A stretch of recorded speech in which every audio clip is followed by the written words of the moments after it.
Sir आज अपेक्षा आहे ओबीसीच्या आरक्षणासंदर्भात सुनावणी होईल, पण बोर्ड खूप बिझी दिसतोय कोर्ट रूम नंबर 1.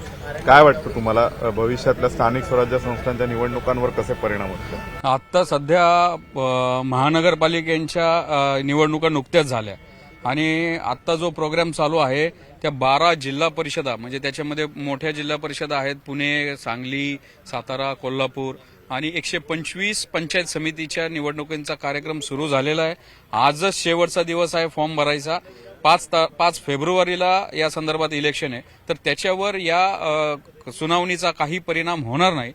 मुळामध्ये 28 नोव्हेंबरला माननीय सर्वोच्च न्यायालयाने जे सांगितलं होतं की ओबीसीच्या आरक्षणाची टक्केवारी आणि बाठिया कमिशनचा रिपोर्ट, त्यावर जो युक्तिवाद झाला होता आणि त्या संदर्भामध्ये कोर्टाच्या समोर आम्ही काही मुद्दे आणले होते की जो जस्टिस खानविलकर यांच्या बेंचचा जो निर्णय आहे तो बांधील आहे, त्यामुळं 3 जज बेंच कॉन्स्टिट्यूट करावा लागेल आणि त्याच नुसार 21 जानेवारीला म्हणजे आज ही 3 जज बेंच समोर ही सुनावणी ठेवलेली आहे.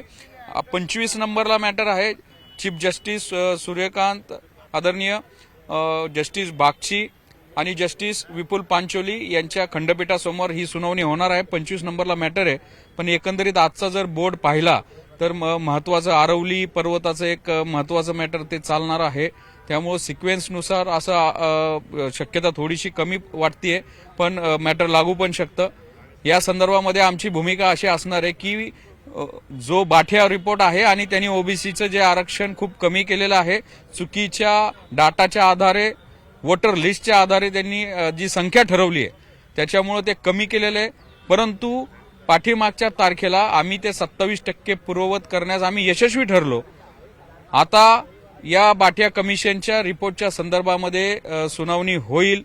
आमची भूमिका अशी असणार आहे की तो बाठिया कमिशनच्या रिपोर्टची आकडेवारी ही रद्द करण्यात यावी, नव्याने एखाद्या कमिशनची नेमणूक करण्यात यावी, अन्यथा जी आकडेवारी कमी केली ती परत तुम्ही रिव्हेरीफाय करावी, अशी आमची भूमिका असणार आहे. आणि त्यानंतर जिथं पेसा ऍक्ट लागू होतो, जिथं एससी आणि एसटीचं पॉप्युलेशन जास्त आहे, तिथं ओबीसीचं आरक्षण 50%ची मर्यादा ठेवायची म्हणून कमी केलं जातं, तर तो पण एक मुद्दा आम्ही कोर्टाच्या समोर आणू इच्छितो. या संदर्भामध्ये माझी जी पिटिशन आहे समता परिषदेच्या माध्यमातून आदरणीय भुजबळ साहेबांच्या मार्गदर्शनाखाली आम्ही इथं ही ओबीसीची भूमिका मांडतोय.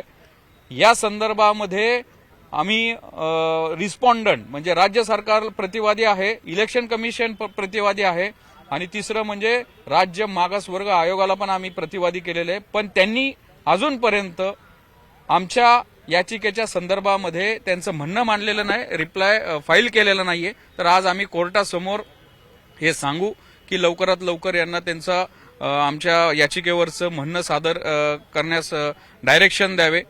त्यामुळे बघू आता काय होतंय. आणि त्यानंतर जी 50%ची मर्यादेची जी अट आहे, जो के कृष्णमूर्ती 5 जज बेंचचा निर्णय, तर त्या संदर्भामध्ये पण आम्ही बाजू मांडू की 5 जजच्या पेक्षा जास्तीचं खंडपीठ नेमण्यात यावं, कारण की शिक्षणामध्ये आणि नोकरीमध्ये 50%ची मर्यादा कॅप ओलांडलेली आहे ईडब्ल्यूएस आरक्षणाने.